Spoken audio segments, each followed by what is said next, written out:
I'm the lover of extended mixes, and it sounded like she was going to mix some Johnny Gill's Love You the Right Way in there, but I seriously doubt if that happens.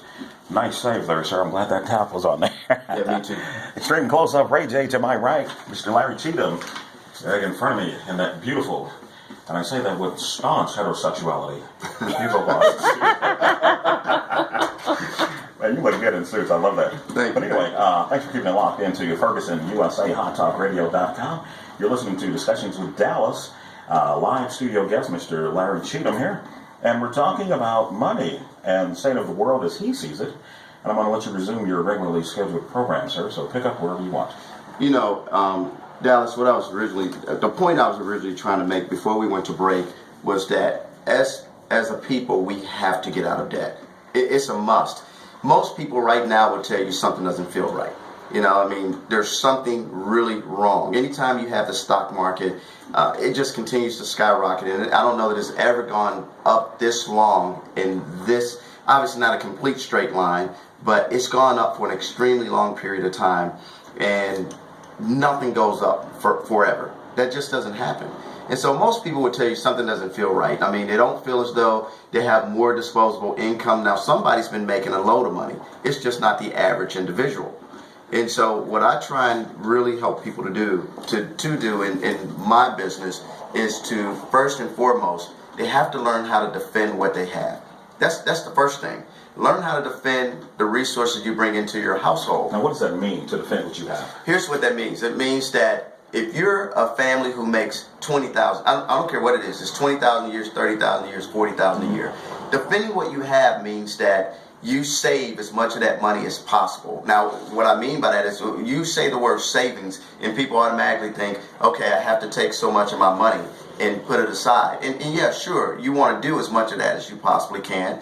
But when I talk about defending, I'm talking about do you truly know where your money's going? Do you track it? Have you ever taken and put a small book in your pocket and for a 30-day time frame, write down where every single red cent goes? If you buy a $1.50, $2 candy bar at the Quick Trip for 30 days, write it down. Know where the money goes. I remember doing that a handful of years ago. I did that for about 3 days. Well, I tell you what, it's amazing if you'll do it and continue it. See, because at one point in time, I was horrible at defending my finances. I seemingly made a pretty good income, but yet I had 2 credit cards with a $30,000 balance between 2 cards. Okay. I had over $30,000 worth of additional consumer debt to go along with it. And a friend of mine said, you haven't learned how to defend what you have. He said, for 30 days, write down where every single red cent goes. And for 30 days, I wrote it down. And at the end of 30 days, I was stunned at the amount of money I had spent in places like Quick Trip, the amount of money I had spent in places like Applebee's and McDonald's and Starbucks and all of these different places. And I was literally wasting money. I looked at my home phone bill. I'm in that age bracket where I still I didn't want to give up my house phone. I said, I want to keep a home phone and keep my cell phone. And now watch this. I won't ask you why, but it's just a generational thing, I think, for me. And so, but here's what happened though. I looked at my home phone, which at that point in time was about $78 a month. that you never used.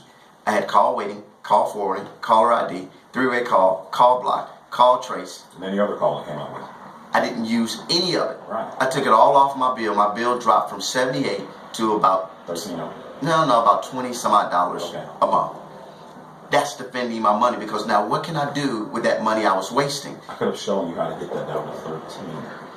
Back in the day, I could have shown you that. Well, that would have been good, but that's defense. Right. That's defense. It was sometimes saying, okay, well, you know what? I won't eat out every single day, 2 and 3 times a day. Sometimes maybe I'll cook something, and maybe what I'll do is I'll eat some leftovers. I'll maybe take my lunch some places sometimes. That's why I cook. Yeah. It's amazing. And so I was wasting. Now, I've not met a person yet where I've not started going through. There's a financial fitness program that I promote and that teach the defense, the offense, and the playing field of personal finance. I've not met a person yet going through it that have not discovered where they were wasting at least $300 every single month.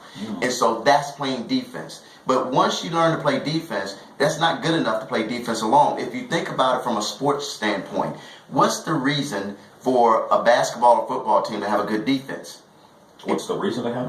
What's the primary reason for having a good defense? Okay, I want to sound illiterate here, but to stop the offense of the other team? Yeah, well, it is to stop the offense. That's true. But they say great defenses win championships. That's true. But here's what you have to understand, though. Go ahead. You have to realize that the real reason for a great defense is to give your offense more opportunities to score. See, because at the end of the day, the defense may be able to score, but if the offense never scores, they will likely not score enough in order to win the game. And in basketball, the defense will never score. The offense scores. And so that's the reason they track time of possession. That's the reason it matters. Because what they've realized is if you can control time of possession on offense, you have a much better chance of winning the game. Well, it's the same thing with your personal finances. If you can learn to defend what you have and then go on offense, you can now play offense, which means making money. And how do you make money? It isn't just making money. There's only so many hours in a day. You have to go about it a certain way. You have to create what we call passive or pipeline income. Robert Kiyosaki speaks about it in his book very, very well. You know, the cash flow quadrant as an example. So I don't know if that music means we're getting ready to go to break or not. Oh, okay. All right. I'm trying to keep the flow going because you have a excellent flow going. I don't want to. Oh, excellent. I just want to make sure. I just want the listeners to know that this is all for them. The extended for Johnny Jackson. It's all for you. Oh, fired up. This information is all for them too. So here's what it boils down to. The whole reason for a good defense, as I was saying, is to give your offense more opportunities to score. Right. And so now, once in finances, once you go on offense, you say, okay, I want to create a way of creating cash flow that physically won't always need my efforts. That someday I can put in the work for a season. It only needs my talents for a season. Mm-hmm. But once that pipeline is built, it will continue to pay me for the rest of my life. But your physical efforts, when it comes to, for example, a person's 9-to-5 job, usually will require your talents for a lifetime, 45 years, 50 years of your life. So that's offense, but then the last piece is the playing field. And what do I mean by the playing field? The playing field are the rules of the game. It's understanding traps of consumerism. Using a sports analogy, again, you can have a great defense, a great offense, not understand the rules of the game, and break the rules thinking you've just scored and your points come off the board. And it's the same thing with finances. If you don't understand how taxes work, if you mess those things up, you can actually win financially, but yet our government system will come in and they will pull those dollars back off the board from you because you've just broken the rules of the game. Those are penalties, right? Those are penalties. Exactly right. And so there's a program today that I utilize called the Financial Fitness Program. Let me point you right there about the Financial Fitness Program. Let's take a quick break, and when we come back, we'll talk about more about the Financial Fitness Program right after this.